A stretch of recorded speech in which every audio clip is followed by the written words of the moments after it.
तो महज 5 दिन बचे हैं जनरल राहिल शरीफ के पास।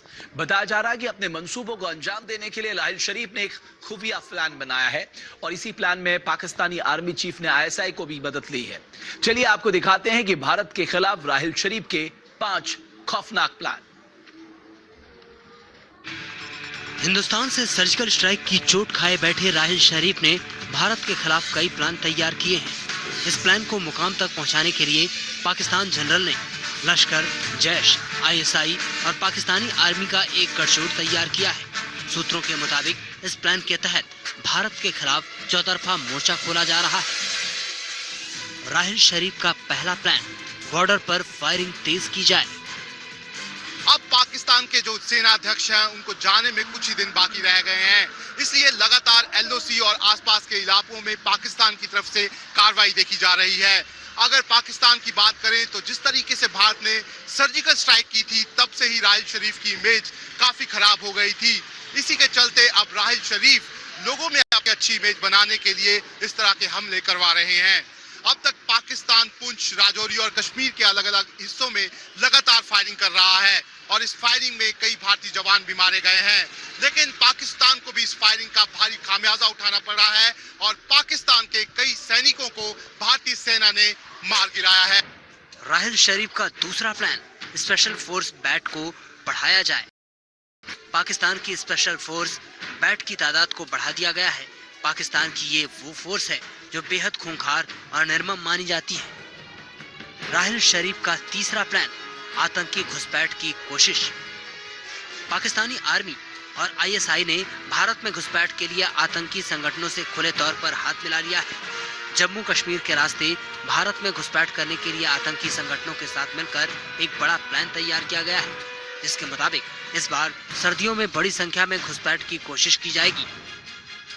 खुफिया सूत्रों के हवाले से खबर मिली है कि पाकिस्तानी आर्मी और आईएसआई ने रावलपिंडी में आतंकी संगठनों के साथ मीटिंग कर उन्हें पूरी सर्दी एक्टिव रहने का हुक्म सुनाया है। इस मीटिंग में लश्कर-ए-तैयबा, जैश-ए-मोहम्मद और हिजबुल मुजाहिदीन के चीफ शामिल हुए थे। सूत्रों के मुताबिक बैठक में आतंकियों को दो टूक हुक्म दिया गया है कि इस बार सर्दी के मौसम में भारत में आतंकियों की घुसपैठ करानी है। आमतौर पर आतंकी सर्दियों में भारी बर्फबारी की वजह से घुसपैठ नहीं करते थे। राहिल शरीफ का चौथा प्लान, आतंकियों के लिए साजो सामान। खुफिया रिपोर्ट से खुलासा हुआ है, पाकिस्तानी आर्मी ने आतंकियों की घुसपैठ के लिए सुपर हाई एल्टीट्यूड क्लॉथ खरीदे हैं। यह खास किस्म के कपड़े पाक आर्मी अपने जवानों के लिए खरीदती रही है, लेकिन आतंकियों के लिए खरीदे गए ऐसे खास कपड़े घुसपैठ के दौरान -50 डिग्री सेल्सियस में भी घुसपैठ में मदद करेंगे।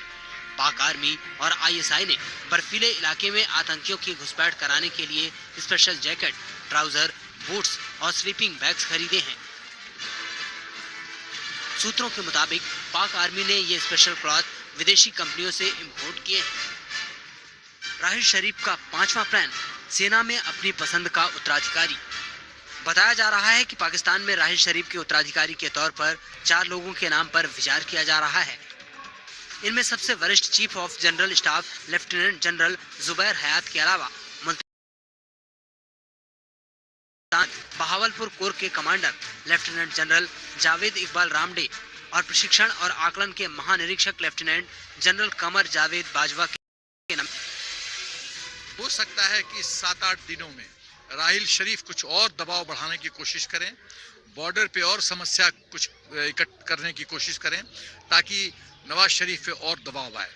तो ये सब जो अटकलबाजियां हो रही हैं और ये जो शतरंज की चाल खेले जा रहे हैं नवाज शरीफ और राहिल शरीफ के बीच में, ये इसका द्योतक है कि normally ministry of defence Pakistan का 3-4 नाम भेजता है और उसके बाद पाकिस्तान का प्रधानमंत्री है उस पर फैसला लेता है कि किसको चीफ ऑफ आर्मी स्टाफ बनाया जाए।